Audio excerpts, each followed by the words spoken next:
महिलाओं पर अत्याचार, युवाओं पर बेरोजगारी का भार और अस्मिता लूटती हुई राज्य पर विराजमान भारतीय जनता पार्टी के कार्यकर्ता, पदाधिकारी, सामने पधारे हुए चोटन विधानसभा के क्षेत्रवासियों,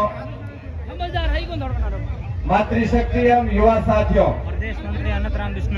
आज हम सब राजस्थान के अंदर भ्रष्टाचार, कुशासन, महिलाओं पर अत्याचार, युवाओं पर बेरोजगारी का भार और अस्मिता लूटती हुई है राजस्थान।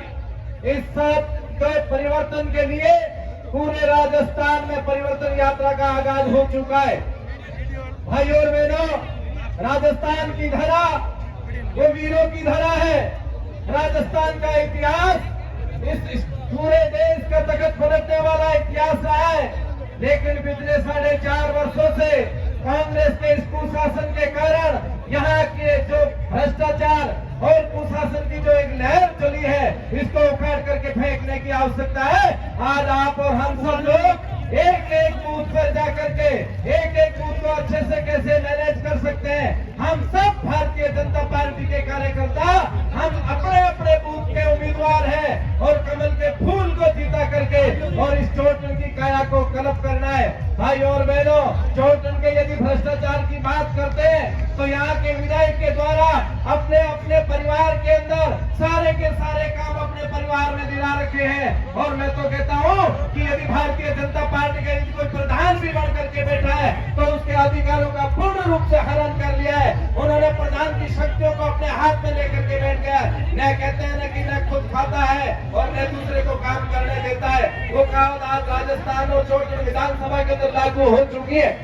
ये भ्रष्टाचार के अंदर पूर्ण रूप से लिप्त यहाँ की सरकार के नमुने, जिनको यहाँ से उखाड़ करके हमेशा हमेशा के लिए विदा करने की आवश्यकता है। मित्रों, समय बदल चुका है। आज हमारे अंदर और इस चोटन क्षेत्र की विधानसभा क्षेत्र के लोगों के अंदर जो जोश और जुनून है, उसको देख करके लगता है कि भारतीय जनता पार्टी का कमल राजस्थान के अंदर आने वाले 50 वर्षों तक खिलता रहेगा।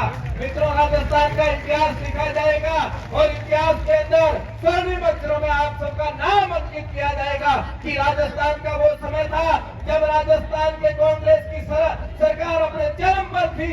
यहाँ भ्रष्टाचार के अलावा और कोई काम नहीं था, लूटपाट के अलावा और कोई काम नहीं था, महिलाओं पर अत्याचार के अलावा और कोई काम नहीं है। उस समय राजस्थान की सरकार को बदलने का जो काम किया है वो मेरे विधानसभा क्षेत्र के वासियों ने किया है। मित्रों, राजस्थान का जो इतिहास लिखा जाएगा उसमें स्वर्णिम अक्षरों में आपका नाम लिखा जाएगा, क्योंकि ये पांडवों की धरती तपोस्थली इस भरी गर्मी के अंदर भूख और प्यास को सहन करते आप जिस जोश के साथ बैठे हो, इससे पूरा विश्वास है कि आपकी शक्ति, आपका ये पसीना राजस्थान के साथ साथ पूरे भारत की कायाकल्प करेगा, इतना मुझे विश्वास है। हम सब कार्यकर्ता यहाँ से जाते समय एक संकल्प लेकर के जाएंगे, मैं आने वाले 3 समय तक मेरे समय का बलिदान भारतीय जनता पार्टी के लिए करूंगा, दिन और रात मेहनत भारतीय जनता पार्टी के लिए करूंगा।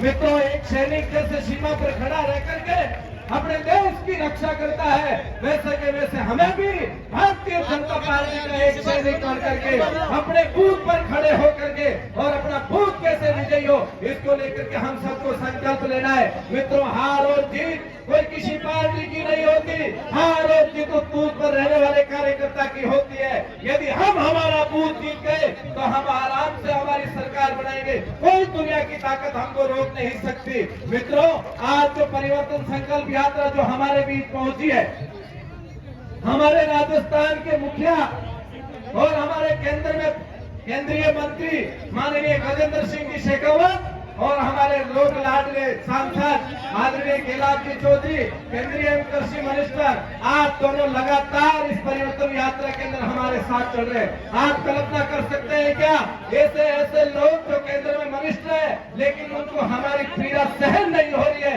इसलिए इस भरी गर्मी में हमारे बीच आ रहे हैं और हम सब उनको विश्वास दिलाएंगे कि राजस्थान के अंदर जो ये अराजकता की सरकार है, भ्रष्टाचार की सरकार है, युवाओं पर जो लोभ और लालच देकर के और बेरोजगारी भत्ता का आश्वासन देकर के जो सत्ता में आए थे, किसानों का एक प्रकार का विश्वास जीतने का उन्होंने प्रयास किया था, केवल 10 दिन में किसानों का कर्जा माफ करेंगे, इस प्रकार के झूठे वादे करने वाली ये कांग्रेस की सरकार आज किस मुंह से हमारे सामने आकर के वोट मांगेंगे। मित्रों, मैं आप सबसे आह्वान करता हूं, कांग्रेस का कोई भी व्यक्ति हमारे सामने आकर के खड़ा हो जाए, उससे पहले प्रश्न करना कि पिछले 4.5 वर्षों में आपने क्या किया, उसका लेखा जोखा दो, उसके बाद आपसे बात करेंगे। वोट को देने का कोई हमारा प्रश्न चिन्ह नहीं खड़ा होता।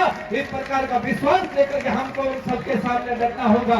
मैं आपको विश्वास दिलाता हूं कि हम सब भारतीय जनता पार्टी के उम्मीदवार हैं। इतना संकल्प हमारे मन में होना चाहिए। हमारे सामने उम्मीदवार कौन खड़ा है